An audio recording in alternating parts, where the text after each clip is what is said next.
आपल्याकडे साखरपुडा असेल, श्रावणात द्वादशी असेल, अधिकात एखादं जेवण असेल तर 5-25 म्हातारे त्या घरी आधी जात होते. पळसाच्या पानाचे पोतडे भरून आणत होते, चुया आणत होते. पावसाळा असेल तर चुया तयावर भाजीत होते.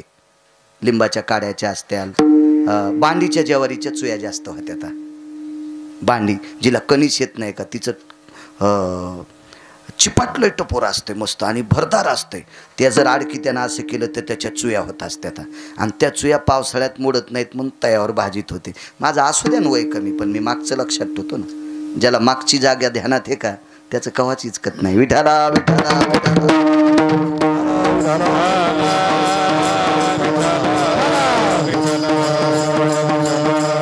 जा म्हणे चुया घेऊन जा, पंत्राळ लावा, द्रोणे लावा.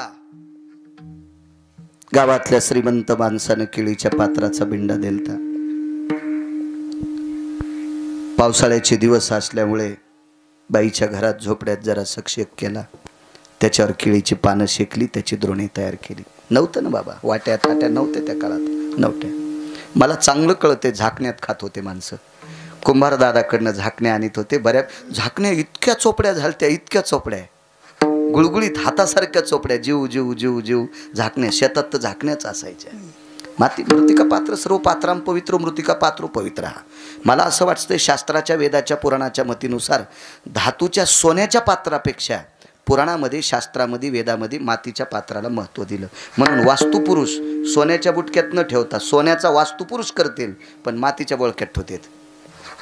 जगातला हजारो कोटीवाला मालक जरी मेला तर त्या सोन्याच्या गुंड्यात इस्तून येत नाहीत, मातुड्याच्याच गाडग्यात न्यावं लागतं. विश्वातली कुठली किती जरी श्रीमंत बाई बाळांतीन झाली तर तिला जन्माला आल्या, बाळाला जन्माला घातल्याच्या नंतर वरची खोळ तिला वर म्हणत असतात. ती वर सोन्याच्या गुंडीत ठेवत नसते, ती मातीच्याच गाडग्यात वर ठेवत असते. 14 बाऱ्या गाडगं लागते. विठाला विठाला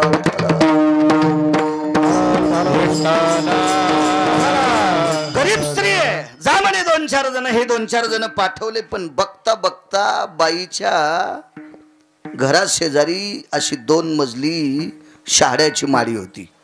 म्हणजे आपण ज्याला आता टावर म्हणतो आपल्या भाषेमध्ये, घरावरचं टावर, त्याला शाळा म्हणत होते.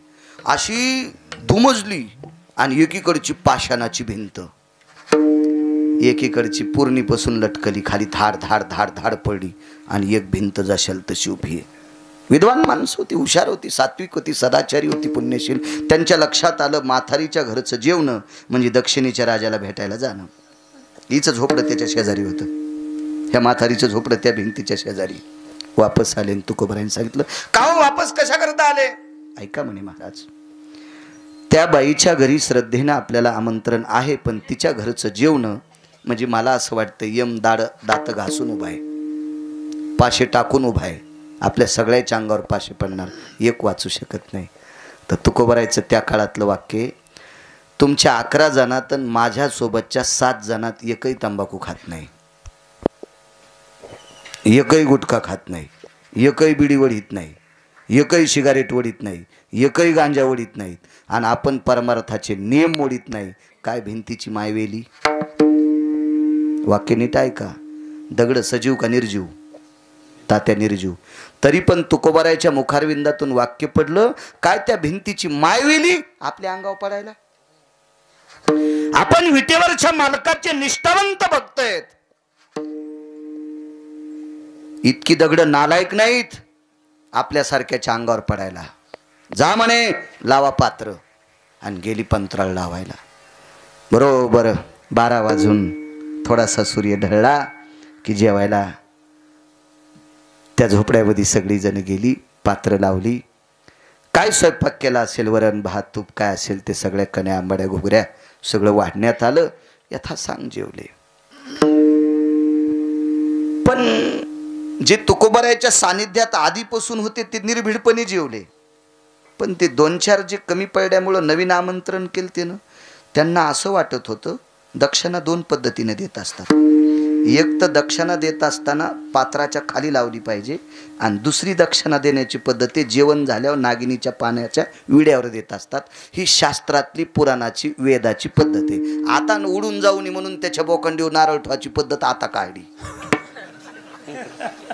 ही आता काढली पाकिट पद्धत. नाही तर दक्षिणा, तिला दक्षिणा पण नाव, तिला बिदागी नाव होतं पूर्वीच्या काळात. मध्यंतरी निजामाचं आपल्याकडे वर्चस्व जास्त होतं. असो, अशी दक्षिणा देण्याची, पितराला तर तशी दक्षिणा देत असतात. एक तर पात्राच्या खाली द्यावा किंवा नागिनीच्या पानाच्या विड्यावर द्यावा, अशी पद्धत होती. आता काला आहे तस्मै नमा, ज्याच्या काळात जे ते. आता काही काही ठिकाणी उधळायले. तर तुम्हाला एक सांगू का, लक्ष्मी फक्त अवडंबरीच्या नृत्यातच उधळायला आदेश नाही, परवानगी शास्त्राची, पुराणाची, वेदाची नाही. पण याच्याकरता उधळायची असती, उधळणाऱ्याला त्या दिवशी कळत असतंय तू हिचटच उधळली. अवडंबरी नाही कळायची जिनच्या पॅन्टीवाल्याला, तमाशात नृत्य करणारी बाई. हिच्या अंगावर ज्यांनी ज्यांनी लक्ष्मी उधळली त्याची सगळीच उधळली, लगाम सुटलेल्या घोड्यावानी सगळीच उधळली. हे त्याचं प्रतीक. पैसा कधीच उधळायचा नसतो.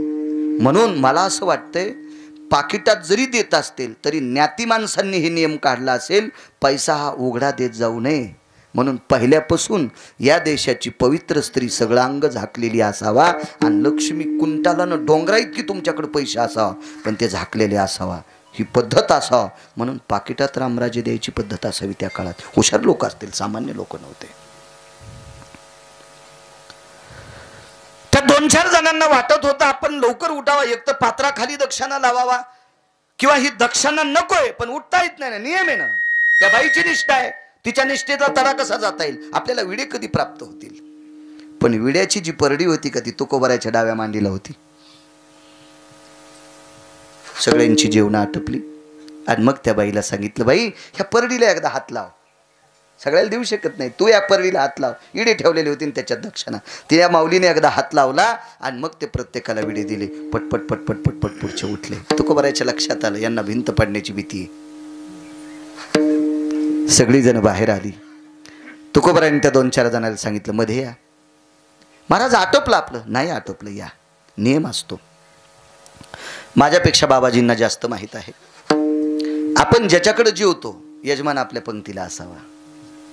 जोपर्यंत यजमान जेवत नाही तोपर्यंत अतिथीचं जेवण हे ग्राह्य मानल्या जात नाही. आणि यजमान न जेवता महाराज जर नुसताच उधळत असेल तर समजायचं ऊसातलं डुकर आहे. शपथ, मी जर खोटं बोलत असेल तर मला पाप लागेल. बरं, तुम्हाला खोटं बोलण्यात माझ्या संसारात पाप घ्यायला मी इतका मूर्ख थोडाचे? कशा करता पापाचा बोजा माझ्या डोक्यावर घेऊ? तुम्हाला खोटं सांगून आधार वाचवणी काय सांगशील कहाणी. वक्त्याने आधार नसताना, या वारकरी संप्रदायातल्या वक्त्यानं आधार नसताना बोलणे म्हणजे गाईचं मांस खाल्लं इतकं. गौ मांस समम पापा भक्षंती पापा. शास्त्र सांगितलं गाईचं मांस खाल्लं इतकं पाप लागते. बऱ्यापैकी नियम बाबाजींना माहीत आहेत. नियम आहे त्याचा शास्त्राचा. तुकोबारांनी सगळ्याला सांगितलं, अरे आपण माणसं आहोत, त्यातली त्यात वारकरी आहोत, त्यातली त्यात ब्राह्मण आहोत, त्यातली त्यात महाराष्ट्रातले आहोत, त्यातली त्यात ज्ञानोबाराय तुकोबारायचे उपासक आहोत. ही एकटी यजमान जेवल्याच्या खेरीज आपण जाणे म्हणजे आपलं जेवण्यातून कुत्र्याच्या जेवणात काही फरक नाही. शांत बसली, सगळी शांत बसली. सांगितलं, माय घे पात्र. पात्र टाकलं तिला बाबाजी. तिनं वरण भात काय असेल जेवण केलं म्हातारीनं. तुकोबाराने तिच्या डाव्या दंडाला स्पर्श केला आणि घराच्या बाहेर काढलं. गावातल्या प्रतिष्ठित लोकांना सांगितलं, हिचा काय पसारा असेल, काठवट असेल, चूल असेल, चूल जरी नाही काढता आली तर उलथणा असेल, तवा असेल, पळी असेल, चूल फुकायची फुकणी असेल, काय असेल हे सगळं बाहेर काढा. पिठाचं मडकं असेल बाहेर काढा. ह्या माऊलीचं बाहेर काढलं. वाक्य नीट ऐका. त्या काळातल्या संतांचा अधिकार किती मोठा होता. भगवानराव इथं नाहीत आता. तुम्हालाही जरसं राजकारणातलं माहीत आहे. शासनानं आता गरिबाला घरकुल देऊ केलेत. कैलास बुवा, आता शासन घरकुल देतंय. 400 वर्षापूर्वी श्रीमंत एकत्रित करून एका आश्विलाईन गोत्राच्या गरीब ब्राह्मणाच्या बाईला घरकुल देणारा 400 वर्षापूर्वीचा साधू श्रीमंत श्री जगद्गुरु तुकोबाराय. संत इतकी टोकाची होती, इतकी टोकाची संत. गावातल्या प्रतिष्ठित व्यक्तीला सांगितलं, तुमच्या बैलाच्या गाईच्या वाड्याच्या बाजूला एखादं घर असेल 4 कौलाचं, ते ह्या माऊलीला देऊन टाका. त्याच्या अलीकडचं एक वाक्य सांगतो, लक्षात घ्या सज्जनांनो. ही सगळी जण बाहेर थांबली आणि तुकोबारायनं पंढरपुराकडे तोंड करून एकदा हृदयावर हात ठेवले. डोळ्याला खळाखळा पाणी आलं आणि पंढरपुरातल्या मालकाला सांगितलं, देवा आम्ही सगळे जेवूस तर तुला त्रास दिलाय, आता माफ कर. आम्ही सगळे जेऊस तर तुला त्रास दिलाय, आता माफ कर. तू तुझं सुदर्शन काढून घे. सगळे जेऊस तर सुपेकर बाबा पंढरपुरातल्या मालकानं भीतीला सुदर्शन लावलं होतं. त्या भिंतीला त्या सुदर्शन लावलं होतं पंढरपुरातल्या मालकानं. ही वारकरी जेवायलीत, सात्विक सदाचारी ब्राह्मण जेवतात. एका पवित्र माऊलीचा संकल्प पूर्णाला जाऊ दे. तिनं कष्ट करून शिदा जमा केलाय. तिचा संकल्प मातीत घालू नकोस देवा. तुझ्या सुदर्शनानं भिंत थांबव. पंढरपुरातल्या मालकानं भिंतीला सुदर्शन लावलं. ही सगळी बाहेर आल्यावर सुदर्शन काढून घेतलं. धाड धाड धाड धाड भिंत खाली पडली. मला सांगायचं याच्याकरता, एका झोपड्यात राहणाऱ्या बाईसाठी देवानं तिचा संकल्प पूर्णत्वाला नेण्यासाठी तुझ्याकडे ब्राह्मण जेवावे, तिच्याकडे तुकोबराय जेवावे, याच्याकरता ते घर शेजारची भिंत पडू नये म्हणून सुदर्शन भगवंतानं लावावा. काय व्याप असेल त्याच्या पाठीमाग, तरी तितक्या वेळापुरतं सुदर्शन लावून ती भिंत थांबवावी इतकी पात्रता त्या आश्विलायन गोत्रातल्या ब्राह्मण स्त्रीची होती. पण सज्जनांनो, तिला इहलोकात थांबता आलं नाही. तसं या सोरसबाईंना जावं लागलं. हा विधीचा नियम आहे. आयुष्याची माळ तिच्या सुद्धा तुटली. म्हणून महाराज पहिल्याकडे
त्या माऊलीला जावं लागतं. सज्जनांनो, ह्या सात्विक आणि सदाचारी माईला जावं लागलं. हे निमूटपणे या मुंडे कुटुंबांना मान्य करावं लागेल.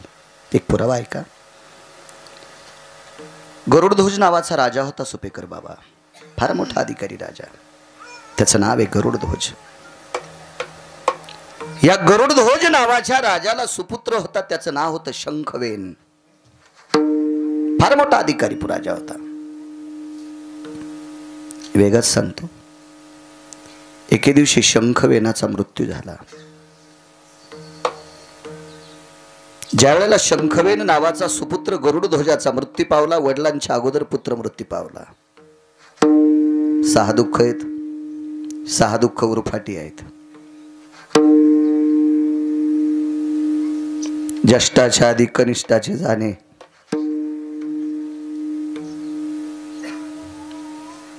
हे श्रुतीशास्त्रात, पुराणात, वेदात अमान्य मानणारी गोष्ट आहे. कनिष्ठाने आधी जावं. माऊली महावैष्णव ज्ञानोबरायांनी समाधी घेतली. त्यावेळेला निवृत्तीदादांच्या बाबतीत हा प्रसंग निर्माण झाला. दुःख दुःखाचा सागर उसंबळला, त्यांना माझ्या अगोदर जाता. अशी काही दुःख आहेत. तारुण्या सप्रिया अतिजा येते, तारुण्यात पत्नी जाणे 6 दुःखापैकी एक दुःख.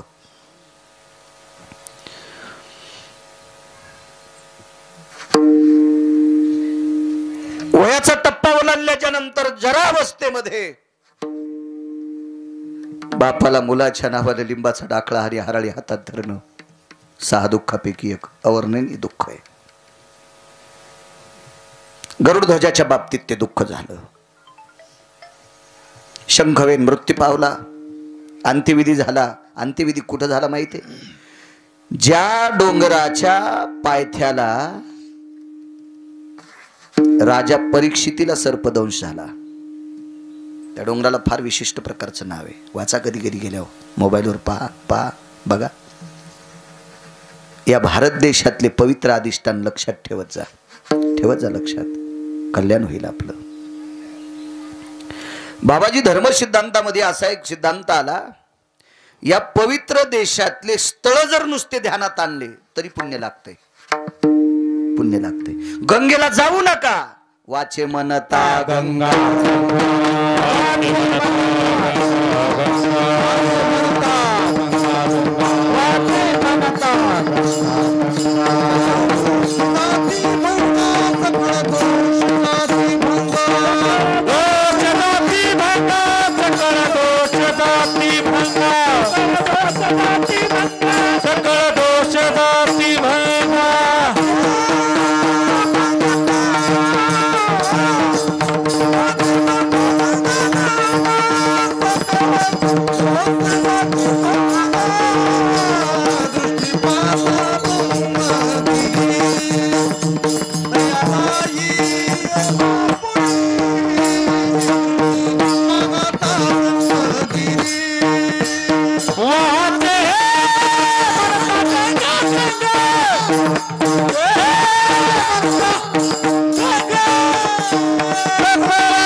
नाही बघायला भेटली गंगा. वाचे मनता गंगा गंगा.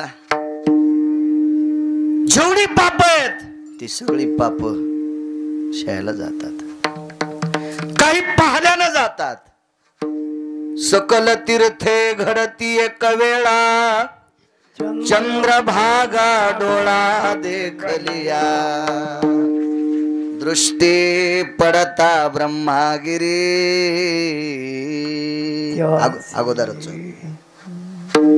नुसती ब्रह्मगिरी दुरून पाहिली की काही ठिकाणाचं असं महत्व आहे.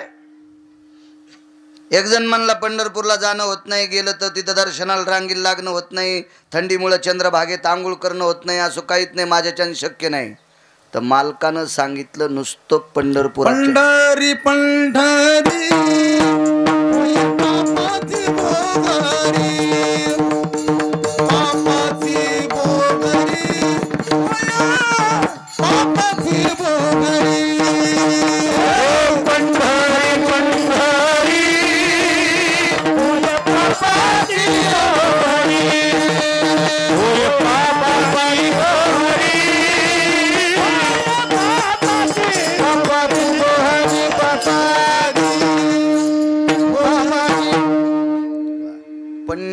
पंढरी. नुसतं इतकं जरी म्हणलं तरी पाप संपत. एका ठिकाणी तर सांगितलंय, ते म्हणलं मला म्हणायचा बी लय कटाळा येतोय. मग एक काम कर, तुझ्याकडे गाडी आहे 50 लाखाची, बस तिच्यात, त्या गाडीत बस आणि घरून गाडी काढ. अलीकडे आढीव नावाचं गाव आहे, आपल्याला जाताना अलीकून आढीव.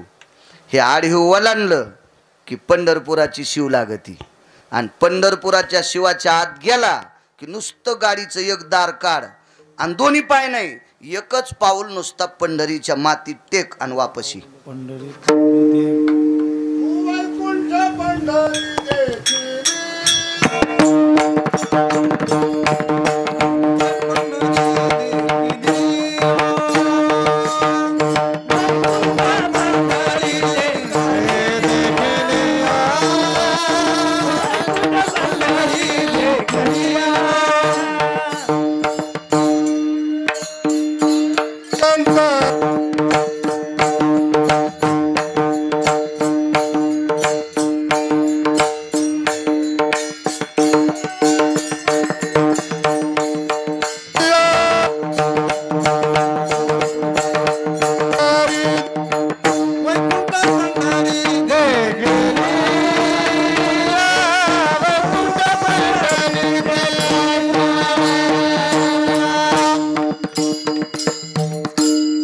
टेकल्यावर काय होतं मी पण दुसऱ्याच कीर्तनात सांगणार आता विठाला विठाला विठाला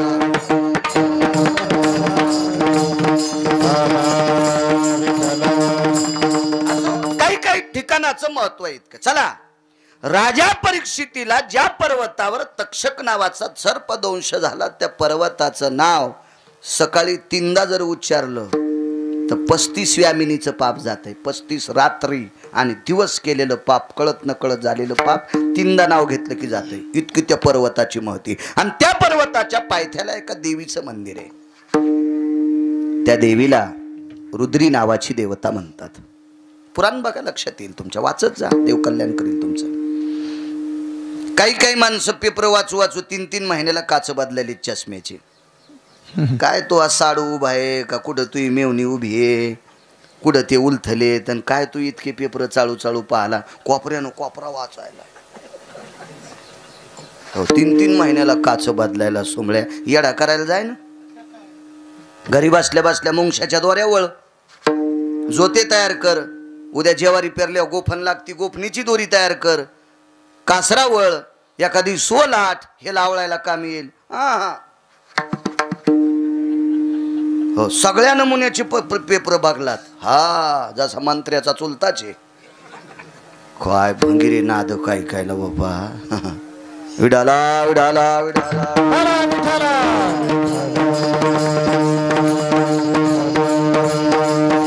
विश्वातल्या घडामोडी कळावा, पण कोणाला कळावा. मला सांगा, ज्याचं आयुष्य वाळल्या खोडा मागे गेले त्याला जगातल्या घडामोडीची काय गरज आहे. मला एक सगळं कळतंय. संन्याशानं लुगड्याच्या दुकानात जाऊ नये. तुम्हाला नाही म्हणालो बाबा, ते तेजच सांगते. तुम्हाला एक सांगू का, तोंडाव स्तुती करणं हे चोंबाळे लक्षण असेल, पण वस्तुस्थिती बोलणं हे पुण्याचं लक्षण असते. ब्रह्मचर्य आणि संन्यास हे त्या व्यक्तीचा चेहरा पाहिल्यावर जाणून घ्यायचं. हो, तेज असते. तेज तेज तेज तेज ऊस तोडून आल्यासारखा जर चेहरा वाटत असेल तर समजायचं याचं ब्रह्मचर्य मातीत गेले. हो, हा जसा ऊस तोडून आलाय, त्याचे 2-3 उपरा आहेत, पण नको. काय होतं माहितीये का, वयाच्या मानानं जरा मर्यादित बोललं पाहिजे. विठाला विठाला विठाला.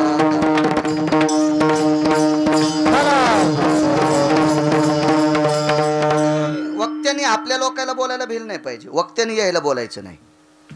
आता झालंय काय माहितीये का, अभ्यास करणारी माणसं आपल्या लोकांना सोडून द्यायले तर यायचाच पिना पाडायलेत. हा, नाही, आपल्यातले दोष पाहायचे. आपल्या लोकांना सांगायचं बिडी ओढू नका, तंबाखू खाऊ नका, सिगारेट ओढू नका, अमकामक करू नका. आपल्या लोकांना सांगायचं आपल्याला. हो, प्रचार हा संप्रदायाचा आपल्यापासून सुरू करायचा असतोय. आपल्यापासून सुरू. तुम्हाला एक माहिती आहे का, जोगवा मागायला पीठ आधी घरून घ्यावं लागतं का दुसऱ्याच्या घरून. जोगा माहिती आहे देवीचा, आधी इतकं इतकं घरून घ्यावं लागत आहे, मग साहेब पुढचीला कळतं हे जोगा मागायला आली म्हणून. आधी आपल्यापासून सुरुवात करावं लागते, आपल्यापासून. विठाला विठाला.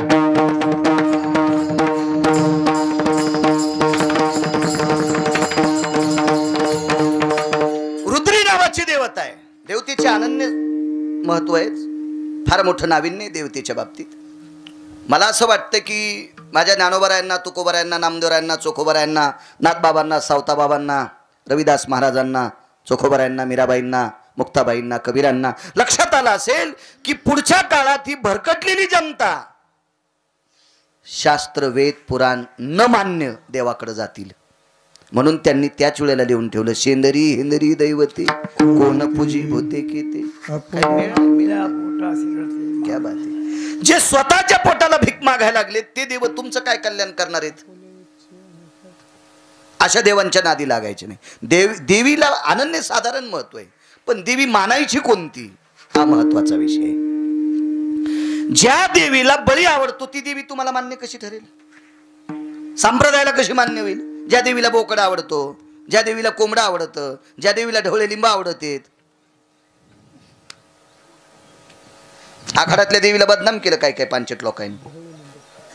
बाबाजी चोखोबराकडे अमृत शुद्ध करण्यासाठी अमरपुरीचा राजा इंद्र 5-4 वेळेस गेला, पण प्रांत बदलून गेला. अमृत नाही शुद्ध झालं. स्थान महात्म्य असते. चोखोबराय ज्या वेळेला मंगळवेढ्यात होते त्यावेळेलाच अमृत शुद्ध झालं. पण हे चंद्रभागेच्या तीरावर एका लिंबाच्या झाडाखाली भजन करीत बसले होते. त्यावेळेला इंद्र अमृताचे कलश घेऊन त्या लिंबाच्या फांदीवर बसला. एक. दुसरी गोष्ट, गरुडाच्या हातानं षडवैरुण्य लक्ष्मीनं तिथं आणून ठेवले, म्हणून लिंबाच्या झाडात लक्ष्मीचं अधिष्ठान सांगितलं. आणि म्हणून आषाढ महिन्यामध्ये लक्ष्मी देवीच्या दर्शनाला जात असताना पाण्याचा तांब्या ताटात भरून घ्यायचा आणि त्याच्यामध्ये लिंबाचा डाकळा ठेवत होते. ही प्रथा होती. हल्ली 10 वर्षात ती प्रथा मोडली आणि तिसराच कार्यक्रम सुरू केला. तिला नाव दिलं मर्याई. काही नालायकाच्या जिभेचे चोचले पूर्ण होण्याकरता ह्या हलकटाईनं तशा प्रथा सुरू केल्या. कायदा सुद्धा मानित नाही बरं या प्रथा. आपलं संविधान सुद्धा रामराजे मानित नाही. आपलं संविधान सुद्धा बलीच्या प्रथेला मानित नाही. संविधान सुद्धा, कायदा सुद्धा मानित नाही. कायदा सुद्धा तर वारकरी संप्रदाय कसा मानील? मग या दोन्ही गोष्टी न मानता मधले जर मानित असतील तर हे पलानीचे आहेत. विठाला विठाला विठाला.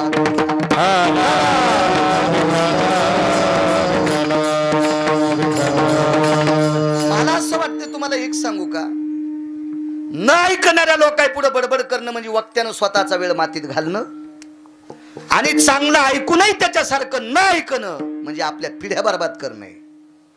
हे सत्य करणं, हे भागवत लावणं, हे मोठी मोठी गोष्टी करणं, एवढ्याला खर्च करणं, इतकाले मंडप लावणं, आणि आपण जर त्याच्यातलं काही घेत नसाल तर असं समजायचं सगळे पैसे शेगडीवर टाकून फुकून दिले, चुलीत टाकून फुकून दिले. काय अर्थ नाही त्या गोष्टीला. अहो गुण आला पाहिजे, गुण आला पाहिजे. एका माणसाची परिस्थिती नाजूक, 5 एकर जमीन, 5ला 5 एकर फुकली आणि 2 लाख याजानं काढले. लोकांची तर सालान धरून फेडू, पण पेशंट वाचला. हे शिन नाही आला म्हणजे जाऊ द्या, मुंबईला जाऊन पोट भरू, पण माणूस वाचला ना आपला. याला काय म्हणायचं? शिन नाही आला. 5 एकर जमीन गेली पण डॉक्टरला निदान नाही लागलं. हे मातीत गेलं रे सगळं. म्हातारं वाचलं नाही, जमीन गेली. याला शिन आला म्हणते. शिन शिन शिन. मग आपण करून जर काही गुण येत नसेल तर शिन आला समजायचा. आपण केल्याच्या नंतर गुण आला तर आपलं जाऊ द्या रे सगळं, पण आपल्याला गुण आला असं म्हणायचं. विठाला विठाला.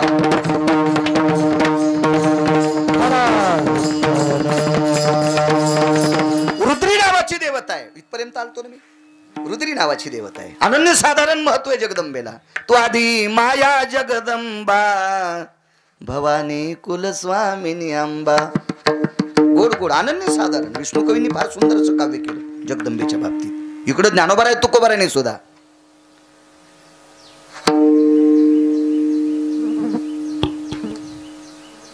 विटेवरी सखये बाई वो करी कृपा. वा वा. माझे मन लागो तुझे पायी ओ करी कृपा. उजळ कुळती पाबोध करी सोपा येऊ निलवला आई येऊ निलवला. सच्चित आनंद अंबा भाई ओ करी कृपा. शहाण्याबाईनं घातलेलं लोणचं 2 वर्षाला खा. वाळून गेलं ना तर पाण्यात बुडू बुडू फोड चोखा तरी गोडच लागती. शहाणी शहाणीच. विठाला विठाला विठाला.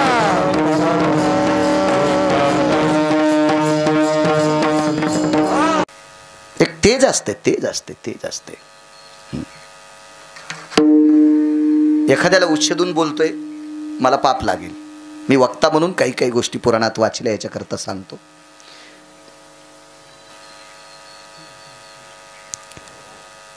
मारुतीरायाचा उपासक तपश्चर्याला का बसला बाबाजी? भगवान शिवजीचं दर्शन घेत असताना एका स्त्रीचा पदर लागला.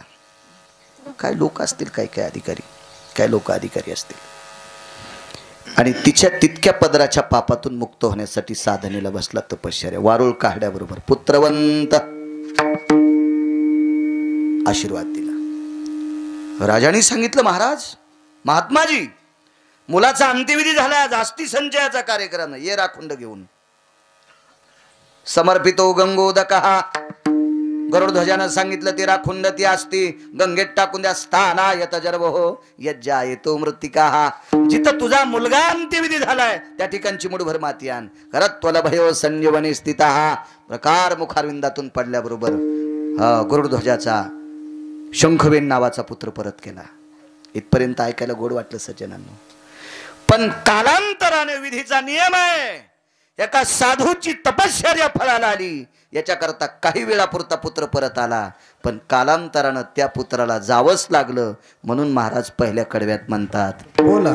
तुटला विचारा दोरा, तुटला विचारा दोरा, तुटला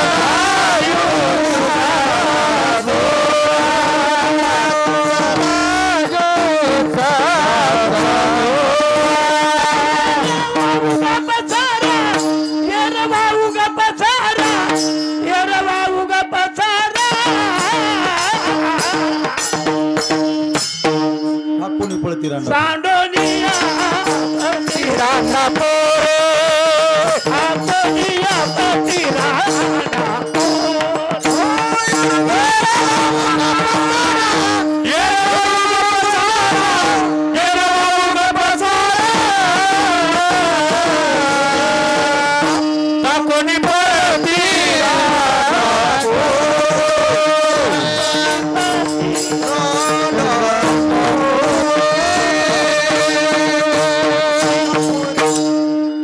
आयुष्याचा दोरा. आयुष्य संपलं, पुनश्च शंखवेनाला जावं लागलं. आयुष्य संपलं.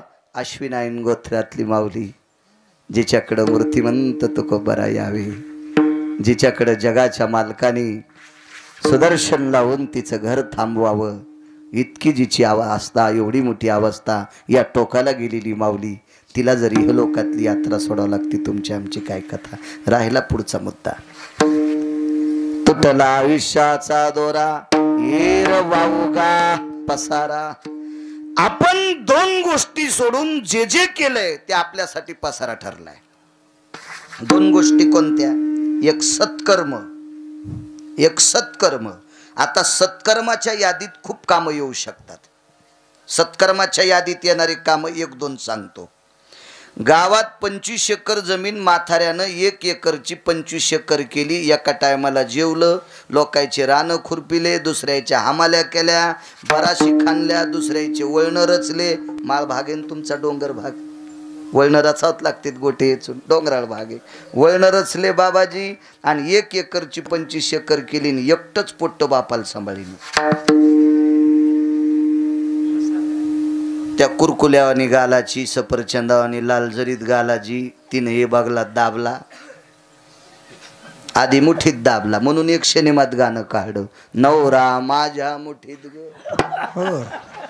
सिनेमातले लोक बी येडे नव्हते हो, हुशार लोक होते ते बी. नवरा माझ्या मुठीत आणि मुठीत, हा नाही पुढचं राहू द्या. आणि मुठीत घेतल्याला बगलात दाबताच येत असतो. असा दाबला, बगलात दाबला त्या चंडाळणीनं,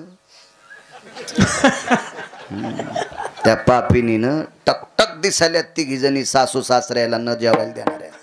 टकटक. हो, तुम्हाला पाहणं म्हणजे गिरगाव करायला गाय कापल्या इतकं पाप लागतंय. तुम्ही कहा मरतान तर मरू तिघी जणी.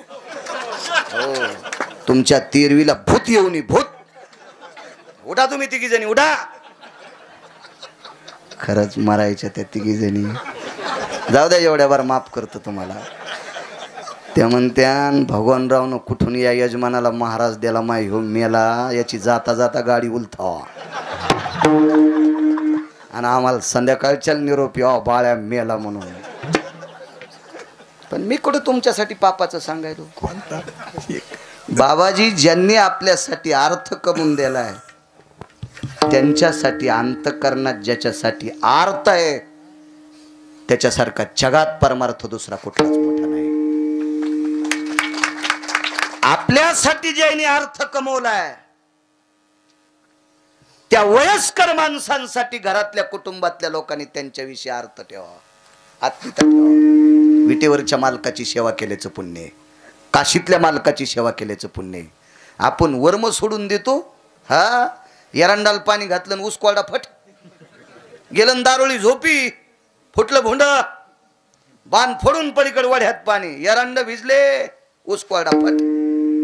असं नाही व्हायला पाहिजे, नाही व्हायला पाहिजे. त्या चंडाळणीनं नवरा बागलात घेतला, बापाला भाकर खाऊ देत नव्हती. गावातल्या तात्या प्रतिष्ठित माणसानं, बाबासारख्या माणसानी त्या पोराला सांगितलं, अरे अरे असं नाही रे, त्या वडिलाची परिस्थिती आम्ही पाहिली रे, लय कामं केले रे लोकाचे, त्यासाठी इतकी जमीन कमिली.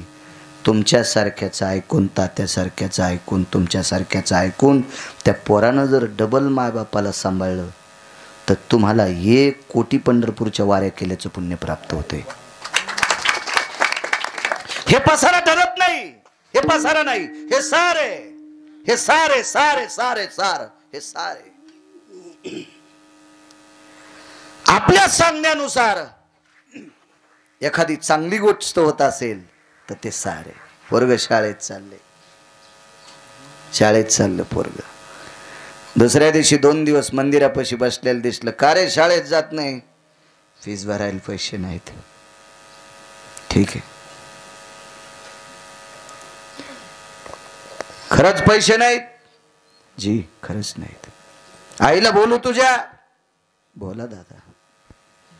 श्रीमंत माणसाने त्याच्या आईशी हितकुज केलं, सांगितलं, माय पोरग 2 दिवसापासून मंदिराच्या वट्यावर दिसतंय, शाळेत का जात नाही बाई? दादा, लोकांचे रानं खुरपिते, घरातल्या लोकांच्या पोटाची व्यवस्था करते, शाळेत खर्च करायपुरते पैसे नाहीत, फीस भरायला पैसे नाहीत. उदार अंतकरणाने बाबा त्यांनी त्यात सस्ताईला 10-5 रुपये दिले. ते पोरग शाळेत गेलं, ते कलेक्टर झालं, देशाचा उगवता तारा झालं. त्या सस्ताईला 10 रुपयाकरता अडचणीत असताना ते जर शाळेत गेला असेल आणि श्रीमंतानं मदत केली असेल तर 100 यज्ञ केल्याचं पुण्य त्या 10 रुपयात ताकद आहे. 100 यज्ञ केल्याचं ताकद. हे सार तत्वात येते, सार सार. आपण केलेलं सत्कर्म सार, आपण केलेलं भजन सार, याच्या व्यतिरिक्त सगळ्या गोष्टी आसार. हे रवाऊगा पसारा. किती कोटी रुपयाचा बंगल्या गिरगावच्या बाळ्यान बांधल्यावर त्याचा धन्या त्याला छताव फुकीन. पोरग आहे मला, त्याचं नाव धनराज आहे, धनत्रयोदशीला झालत म्हणून शेजाऱ्याने सांगितलं याचं नाव धनराज ठेवा. आम्ही म्हणलं बाप फिरायला इकडं तिकडं, ह्यो फोकट्या धनराज. हे नशीब घेऊन आलेल, मा जन्म शिमग्यात आणि त्याचा जन्म दिवाळीत झाला. पुण्यवान असतात काय काय जे नशीब घेऊन आले. आता आपलं नशीब तसं खरतड, त्याला काय करा. किती मोठा बंगला बांधला आमचं पोरग मला छताव फुकीन नाही. घर लागेल पण शेवटी आसार आहे. हेरवाऊगा पसारा, पसारा आहे आपल्यासाठी पसारा. भूषणे काढोनी बांधोनी या देती यमाची हाती. हे सगळा पसारा आहे, सगळा. काय धान्य असेल आपल्यासाठी पसारा. पण आपण जे हयातीत असताना आपल्याकडे 100 पोते गहू असतील, त्याच्यातलं 1 पोते गहू जर गरीबाच्या पोरीच्या लग्नासाठी खर्च केले तर 100 सप्ते केल्याचं पुण्य. मलेशियात वाढदिवस केला, 25 लाख खर्चिले, 100 गाई कापल्याचं पाप. हो, 100 गाई कापल्याचं पाप लागते. पैसे देवान दिलेत म्हणजे कुठं खर्चासाठी दिलेत का काय? अद्याप नाही. आननाची या भये कापे चढा चढा, अगा पशुचिया नव्हाळा तुझी बाप्पा. ऊस कशासाठी? खाण्यासाठी. डुक्कर खातंय जास्त, नाच खातंय कमी, नाच जास्त. हे तुम्हाला लक्षात येतं का नाही? मग डुकरानं ऊस जर 4 पेरे 32 कांड्याचे 4 जर ऊस खाल्ले तर त्याला 2 दिवस बाबा पुन्हा काही खायचं काम नाही. पण ही हलकट डुकराची अवलाद खाती कमी आणि 1 पाटाभर ऊस जास्त मोडी. ती बुडातून करंगला की वरचा वाळतू वरचा वाळवतो.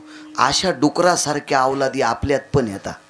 मायबापानं कमीलेल्या त्या ऊस मोळड्यासारख्याच उधळायल्यात. पाप लागतंय. डुकराच्या यादीत येते, डुकराच्या यादीत येते. नीतिशास्त्र काय सामान्य सांगते? हे काय जनावराला वाचण्यासाठी केले का लोकांनी? गोट्या खेळणारी लोक होती का? अधिकारी लोक होती, अधिकारी लोक. ये रवा उगा पसारा. मग आपण जे चुकीचं भजन करतो हे सार, सत्कर्म करतो हे सार, पुण्याचे काम सांगितले, फार मोठी यादी आहे. आपल्याला वेळ मोजका, वेळ तर संपला आपला, वाजून गेली आता ती. ये रवा उगा पसारा. एक जण म्हणला घरातली लोक, ते पुढच्या कडव्यात सांगितले. टाकोनी पळती राना पोरे, टाकोनी पळती राना पोरे, टाकोनी पळती राना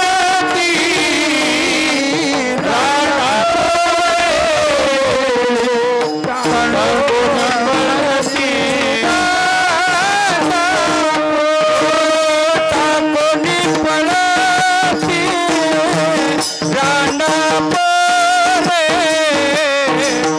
कोणी पडती राना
वाटीत घ्या, वेळ झाला.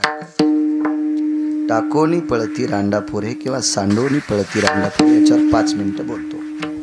मग आपण एक श्रद्धांजली पर 1.5 मिनिटं एक श्लोक म्हणतो आणि फुलं टाकू. बाबाजी, प्रपंचातली माणसं, आपल्या सभोवतालची माणसं किती बेईमान असतात लक्षात घ्या. वयाचा फार टप्पा तुमचा पुढचा आहे. ह्या तिन्ही कीर्तनात जितकं बोललो का ते तुमच्या आशीर्वादावरच बोललोय. तुम्हाला एक सांगू का, मोठ्यांची सावली असली पाहिजे माणसाला, मोठ्यांचा आधार असला पाहिजे, मोठ्यांचा धाक असला पाहिजे आपल्याला. केळीला एवढा मोठा घड आला, 47 किलोचा घड लागला. घड 47 किलोचा, आणि 22 रुपयाचा येळूची जिकणी दिल्यावर घड वाचला. जिकणी काढली की केळीचं झाड पालथ, पाडायला लागायच्या आधीच घड जनावराला टाकावं लागलं. तशी मोठ्या माणसांची जिकणी लागते, आधार लागतो. मोठ्यांच्या सानिध्यात राहावा, मोठ्यांच्या वाचमध्ये राहावा, मोठ्यांच्या आधारात राहावा, मोठ्यांच्या धाकात राहावा. माणसाचं जीवन उजळत असतं. मोठ्याच्या जीवनात बोललेली शब्द ही परीक्षेच्या चौकटीत येत असतात. एक लक्षात ठेवा, कैलास बा मोठे जर आपल्या पुढे बसून ऐकत असतील तर याचा अर्थ असा नाही आपण फार शहाणे येत. मोठे आपल्याला तपासून निगळून टाकीत असतात. जनावराच्या तोंडात खाता खाता किती बी कठीण पदार्थ तो खात असतो, पण न रोहता चघळणारा पदार्थ तो खाली टाकीत असतो. तुम्ही अजून लक्षात घ्या, शिळी बाभळाच्या शेंगा खात असती, बेया सगट खात असती, पण रोहत करताना शेंगा मध्ये ठेवती आणि बेया धामुके म्हणतो आपण त्याला, ते खाली टाकत असतात. तसे ही लोक आपल्या कीर्तनात बसले म्हणजे असं नाचायचं नाही मी फार हुशार आहे. ही लोक तपासणार आणि तपासल्याच्या नंतर मार्क देण्याच्या लायकीचा नसशील त्या दिवशी कीर्तनात बसायचं सोडतील. ही वेळ ज्या वक्त्यावर येत असेल त्या वक्त्यानं समजायचं आपलं भाषण पाचकट आहे, आपलं भाषण आपलं वक्तव्य शास्त्राधार नाही. हो, शास्त्राच्या चौकटीत बसून या लोकांच्या सानिध्यात बोलावा, जीवन उजळत असतं. आदरणीय पूजनीय वंदनीय गुरुवर्य, या प्रांताला लाभलेलं एक आध्यात्मिक क्षेत्रातलं गोड साधारी सद्गुरू सुपेकर बाबा त्यांच्या चरणी साष्टांग प्रणिपात करतो. ग्रामदैवत मारुतीरायाच्या चरणी नतमस्तक होतो. या परिसरातला यती योगी जपितपी संन्यासी अधिकारी महात्मा वारकरी निष्ठावंत लोकांच्या चरणी प्रणाम करतो. माझ्या सेवेला पूर्ण थोडं सांगतो. आता रामराजेने जे प्रमाण दिलं दुसऱ्याकडे घातलं, टाकोनी पळती रांडा पोळे. बाबाजी आपल्यासाठी अतूट प्रेम करणारी माणसं तीच एका वाक्यात सांगतात. महाराजांचं एक वाक्य, काढा काढा म्हणती याचा झाला भूमिवार. हे सोयरे धायरे सगळे एकत्र बसतात, विचार करतात, काढा काढा म्हणती याचा झाला भूमिवार. घरातले लोक, याचा पुढचा मुद्दा ऐका सज्जनांनो. घरातला प्रिय व्यक्ती मृत्यू पावल्याच्या नंतर रडणारी कोण आहेत? आपली. बाबा रडणारी कोण आहेत? आपली. आणि शेवटचा कपडा आणायला पैसा देणारी कोण आहेत? सोयरे. आपलीच ना. सोयरे नसतात कपडे आणत शेवटचे. शेवटचा कपडा आणायला पैसे कोण देतात? आपलेच. चला, घरातला व्यक्ती गेल्याच्या नंतर तात्या रडणारी रक्ताच्या नात्यातली आपली असतात. आणि वळईतलं सरपण काढून देणारी कोण असतात? आपलीच असतात. लांबलचक खंटाळा असलं तर सुताराचीतून करवत आणणारी कोण असतात? भावकीचीच लोक असतात ना. सोयरे कापीत असतात का तिथं? सोयरे लांबून बसलेले असतात, घरातली लोक असतात. कल्पना करा, जी माणसं घरातल्या व्यक्तीसाठी बाबाजी उकसापुकसी रडतात, शेवटचा विस्तू नेण्यासाठी गाडगं काढणारी कोण लोक असतात? टाकूनी पळती रांडा पोरे. हे मशानात नेणारी सुद्धा हीच असतात आणि तिथून वापस येणारी सुद्धा हीच असतात. पण हे कधी कळते माहितीये का? कळो येईल अंत काळी प्राण प्रयाणाचे वेळी राहती निराळी रांडापूर हे सकळ. मग मोठ्या मोठ्या लोकांचं काही काही भूषण असते. सोयरी धायरी संपत्तीचे लोक, त्याच्याही पलीकडचा पुढावा. सोडविन हा राजा देशीचा चौधरी आणि कसोयरी भली भली. ही मोठी मोठी लोक या घराच्या सगळ्या नात्यातली ही टाकोनी पळती रांडापुरे. अंती होती पाठमोरे. तिथून मशानी नेवोनी भडाग्नी देवोनी येती परतोनी माघारे. टाकोनी पळती रांडापुरे अंती होती पाठमोरे. हे सगळे वापस फिरतात. शेवटचं कडवं फार गोड वापरलं. चोखा म्हणे फजित खोर, चोखा म्हणे तो फजित खोर कोण माझे माझे म्हणती घर. माझे चोखोबाराय म्हणतात तो फजित खोर आहे. कोण? जो घराला माझं म्हणतोय. अरे घर आपलं नाही, आपल्याला त्या घरात पेटवत नाहीत. याच्या पलीकडे सांगू सज्जनांनो, 28 लाखाची बाथरूम बांधली एक जणानं आणि शेवटची आंघोळ चौकात होती वाड्यातल्या. आऊत खोडं टाकले, आऊत खोडं मी डोळ्यानं पाहिले, डोळ्यानं आऊत खोडं टाकले फणसालेले, ज्याला लव्हार सुद्धा इड्या ठोकीत नाही. असे फणसालेले आऊत खोडं वळायावर टाकीत होते न पहिलं आडहुडुनी म्हणून. अशा आऊत खोडावर 28 लाखाची बाथरूम बांधलेल्याला तिथं आंघोळ घालली. 27,000 रुपये ब्रासची फरची होती बाथरूमला. भावताल चादर धरले धोतर बदलिताना. सवे आंबर वेढी तिरे मतकुंबे घाले ते पाणी. मतकुंभ म्हणजे खापर. खापरान वाळ्यास तांब्या नाही, स्टीलचा नाही, जर्मलचा नाही, प्लॅस्टिकचा नाही. मतकुंबे घाली ती पाणी. हे मग हे कशाला आपलं म्हणायचं. म्हणून चोखा मने फजित खूर माझे माझे मनती घर. झालेली शेवा नाही म्हणता येणार. आतापर्यंत केलेलं वक्तव्य चांगलं असेल ते सद्गुरूंच्या कृपेचं, अधिष्ठान दैवत मारुतीरायांच्या कृपेचं. एखादा शब्द अभद्र गेला असेल तो माझ्या वाणीचा दोष असेल. माझं मी नेण्यासाठी तयार. परमपावन माऊली विश्वाच्या मालकाच्या सानिध्यात विलीन झाल्या. मातृगयेतून सौभाग्यवती सोरसबाई गंगाधरराव मुंढे या माऊलीनं मातृगयेतून सिद्धपूर नावाचं गाव आहे, तिथं सरस्वती नावाची गंगा आहे. या सरस्वती गंगेच्या तीरावर भगवान परशुरामाने आपल्या आईचं पिंड तर्पण केलं. याच्याकरता त्या स्थानाला महत्त्व आलं, त्याला मातृगया नाव प्रसिद्ध झालं. म्हणून या पवित्र देशातल्या स्त्रीला अधिष्ठान मातृगयेत आणि पुरुषाला पितृगयेत असं गोड अधिष्ठान मातृगयेत मिळो. आणि त्या ठिकाणाहून त्या माऊलीने या कुटुंबियांना गोड असा वात्सल्याचा आशीर्वादाचा झरा देव अशी मातृगयेच्या चरणी प्रार्थना करतो. माझ्या वाणीला पूर्णविराम देतो. एकाच मिनिटात आदरांजली तिळांजली घेऊ आणि पूर्णविराम. निधियाम निधिपद सकल निसदीय निचंदति काल प्रयोजन रक्षति लोकं किन्नर लोकं विद्याधर लोकपालाय विद्वानाय पितारुद्यासं परमतिं संपकर्यणा कैलासाधिपतये नमः वैकुण्ठाधिपतये नमः सत्यं वासं पतये नमः गोलोकाधिपतये नमः अद्यस्तुतो भय सत्य सदा वनाप सव्याना सव्यतिथि वक्ताना भय चन्द्रपुरे भवति निर्गुणं वदायन्ते कालो भैरति सकलसुरायां विद्यां भवति ध्यायन्ते नारायणो नागबलि भय हन्तेष्टि भयति पिण्डि कालसर्प भय शान्तिर्भूतो यद भवजय ध्यायन्ते रक्तं चन्दन समर्पयामि आरक्तपुष्पं समर्पयामि अङ्गुष्ठाधिष्ठान भयो अङ्गुष्ठाधिष्ठान भयो अङ्गुष्ठाधिष्ठान भयो सवातिमा भय जायन्ते नमोद्य भय भय जायन्ते सवातिलाग्रव्यतो भय ध्वनि अक्षितो भय सकलतिदो आरक्तेषु भय जायन्तो रक्ताम्बर भय जायन्ते नमः पार्वती पते हर हर हर हर महादेव विठोबार